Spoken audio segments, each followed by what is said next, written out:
This is probably not the best way to intro a show, but maybe this is a useless video because there isn't this big contingency of Sam Howell hype that's happening right now. I think most people agree he's probably a second round pick, QB5 or even 6. But we talked about my favorite quarterback in the class on here, which was Desmond Ridder. I think he does the best job meshing athleticism and also running a real offense and throwing with anticipation and being calm and cool and collected in a pocket. I think it's a weaker class, but he does the best job at combining all the aspects of playing the quarterback position.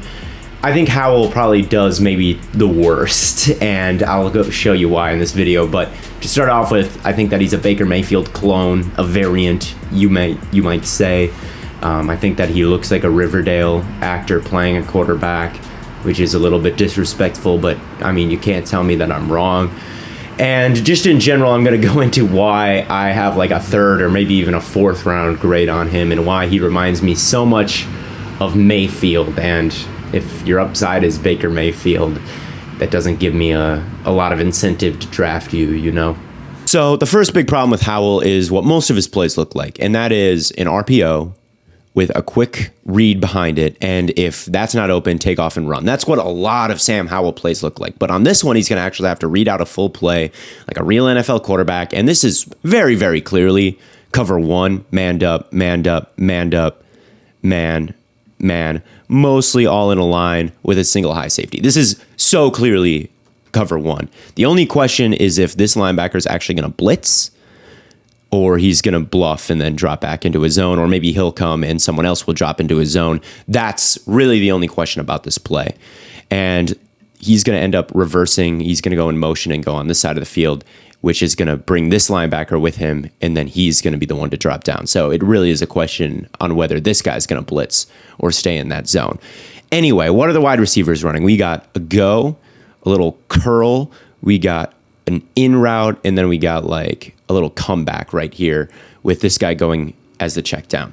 Now, what is the one route here that is not going to work against man coverage? It is this one right here, because that route just is a zone beater. It's settled down in a zone. If you're trying to win in man here, there's just no way to shake a corner when that is your route, right? So that's the one where it's okay, I probably wouldn't throw to that. Also, when he goes to the check down, he goes to the flat, it's going to bring a linebacker in man coverage with him, and he's going to clog the throwing lane and has an opportunity to make an interception if you throw it to this. But so by process of elimination, this route is bad.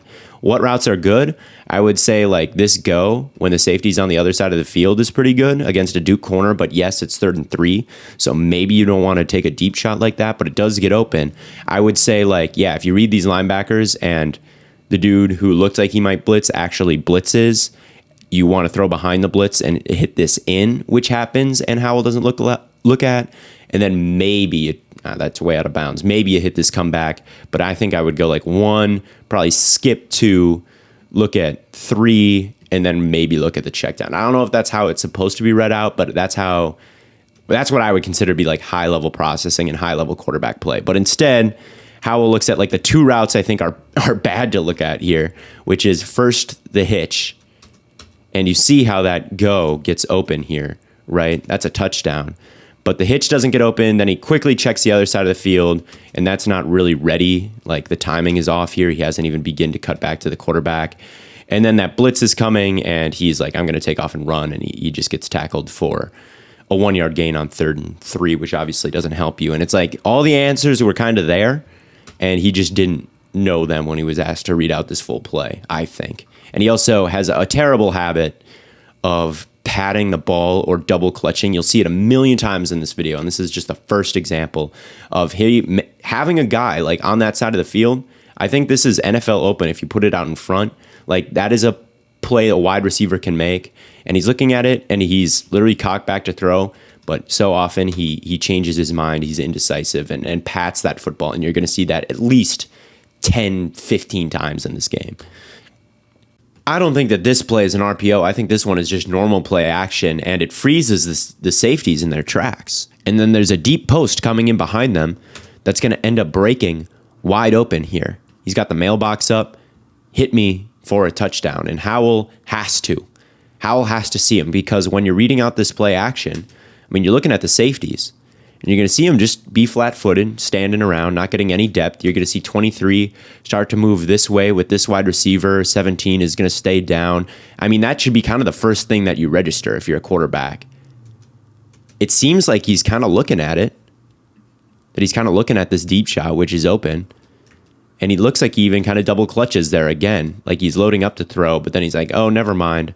I'm going to run instead. And I can't lie, this is kind of a nice run. This spin move probably ended up on some Sam Howell highlight reels, but even though it was kind of nice, it's still a substantially worse result than just reading this play out and hitting the deep touchdown, which I don't think is too much to ask. I know that not every route is available to every quarterback all the time, but I don't see any reason why this shouldn't be a primary read in this play.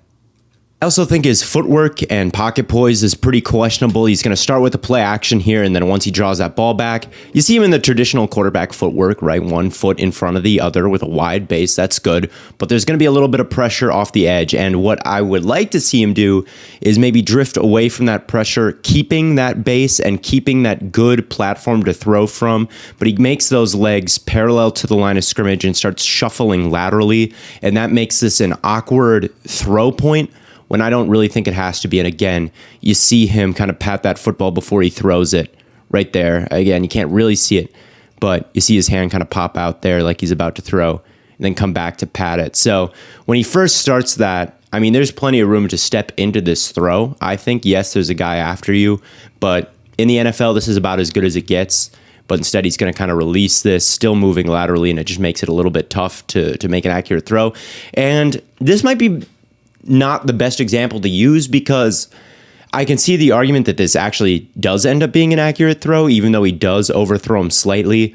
At first, when I recorded this, I'm like, oh yeah, bad throw. But looking at it back now, I do think this wide receiver tracks this poorly and jumps and falls backwards a little bit early. And if the wide receiver plays this a little better, I think that this is maybe even potentially what you would consider a dime. But he doesn't track it well. So beauty can be in the eye of the beholder here. You can maybe say this is a positive for Howell. You can maybe say it's a negative for Howell. I look at the footwork and say it's not great, but maybe it's a great throw, and maybe you just say, well, he overthrew him. It's bad. That's, again, kind of why deep accuracy is also a wide receiver stat as well as a quarterback stat, and beauty can kind of be in the eye of the beholder. And I think the conversation around Sam Howell's deep accuracy and arm strength is an interesting one to have because I think there's like two types of really high level throws. The first one is just like distance when a wide receiver is running up the sideline, you know, a go ball up the sideline and they hit him in stride. And that is, everyone knows that play, and I think that's kind of the gold standard of quarterback throws. And this one might qualify. You know, this is an absolute cannon. This ball goes a huge distance, and although it's not completed, it does hit the wide receiver in the hands, and if he wasn't interfered with, this might be a completion, right? But to me, that's almost not the, like, I don't want to sound like a hater here, but that's not quite the most impressive type of throw to me, even though it's the one that probably ends on the most highlight reels. To me, like the most impressive throws, like if you were to make one on this play, is like fit it. This safety's moving out this way, but there's going to be a closing window, you know, once he starts to work back, once the ball is released, like right here between these two, just a bullet right in between there, hitting this wide receiver in stride in a closing window. That's like the most high level throw. Or maybe this guy's running out towards the sideline. You fit it between this safety and behind this dropping corner. Those are like the whole shots that are super, super impressive to me. The go balls, right? There is no closing window, right? If you overthrow it, no one's going to make a play on it, right? And the wide receiver has a lot of time to track it. And like this throw, right? He works inside even to make the catch, or at least attempt to make the catch over there, instead of it hitting like right in stride over there, which with a bullet over the middle, you don't quite get the luxury of. So Sam Howell has a lot of arm strength, clearly. I mean, he's pushing this ball a long way, clearly. But the ceiling that like the best quarterbacks in the league have is like driving it into these tight windows, and the willingness to drive it into these tight windows. And it's really difficult, but you don't see a lot of that from Howell. But you do see a lot of go balls, and I think people fall in love with them. But to me, they're not like, again, maybe I just sound like a total hater here. They're not the most impressive throws on the football field. I think a lot of people watch Howell and think he's like this very aggressive quarterback because you do see him take those deep balls so often and those go balls so often, but I just don't think it's as aggressive as the depth of target makes it suggest, because there's not a ton of risk here when it's one-on-one with no safety over the top. Because if you overthrow it, it's just an incompletion, and he can put a lot on it that it's either going to be an overthrow or your wide receiver, you know? Here's basically the same concept from the slot, and he tries this multiple times per game, and he's bound to hit one. He's good enough to hit like one or two. So by the end of the season, he has a really good highlight reel on these deep throws, but I'm not sure that he's actually really good at them because his mechanics are off, his footwork is a little bit off. This one's clearly inaccurate, and you see when he releases that football how he's kind of fading away. His posture is very bent, his head is off, you know, the straight line access, and it's a bad throw. And you see, like, I just don't think he's quite as aggressive or quite as good at these deep balls as people think that he is. That's my theory, at least. But the most important thing to know about Howell is that he has the Bozo gene. He has whatever gene that Carson Wentz has or Baker Mayfield maybe, where when the bullets start flying, you just don't trust them. It seems like North Carolina has all of their timeouts. There's 47 seconds left in this game. They're on the 40. It's second down. So taking a sack here is not the worst thing in the world, or throwing an incompletion. They don't need it all this play. He rolls out. He's under pressure. He doesn't throw it away. No, he tries to stiff arm a guy. He's getting tackled. Again, it looks like they have all three of their timeouts here. And instead of just going down, he does a 360 no-look pass, which gets picked off and the game ends. That's the kind of stuff, like, so much of his game is quick, and he only has to read one player, and if they come down, just throw it, and if they don't, just hand it off. And it's very simple, easy stuff. That's so much of his production comes from stuff like that. So you've got to be really good at the stuff that's not that for me to like you.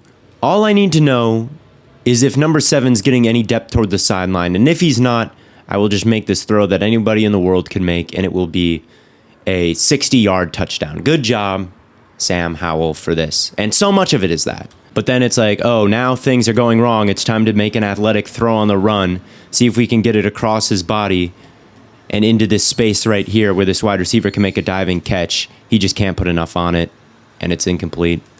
This play, they're going to fake the split zone, bring the tight end across the formation into the flat with the play action, but it doesn't suck the defense in. They don't bite. 84 is covered. He's under pressure. Is he going to make the smart move here, maybe throw this away, or is he going to throw a lollipop right to the Virginia defender? He's going to throw a lollipop right to the Virginia defender. Like, you can't watch this and say that it doesn't remind you of another quarterback. They're only rushing 3.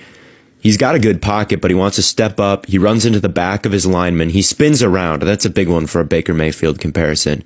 And then he's looking down the field. He's not going to throw it at all. He's going to run out of bounds. Just bad all around. And it's not like he's completely useless. Again, my comparison is Baker. And Baker's had some decent seasons in the NFL when he has the best offensive line in front of him and he doesn't have to deal with pressure. And Stefanski's hitting him with the play actions all the time, and it sucks the linebackers up, and his first read is open right behind him. And he's not attempting that many passes. They're like 30th in attempts per game or something, so there's not that many opportunities for him to screw up anyway. And they're playing easy teams. So these, like, if all of those things go right, then it's okay. But if he has to, like, run this complicated offense, or he's under pressure all the time, he's just not cool under fire. That's my main problem with him. I just don't think he's cool under fire. I think he loses it, and he's got that Bozo gene a little bit, which is kind of an oversimplification of everything, but we all know what I mean when I say that, right? So anyway, that's my video for this week. I talked about my favorite, now my least favorite of the big name quarterbacks in this class. Maybe I'll talk about some guys in the middle. I don't know if I probably will try to avoid making another video on all the quarterbacks because I like to spread it out over all the positions. But for this week, that's what I did. And thank you for watching, and I will see you next week.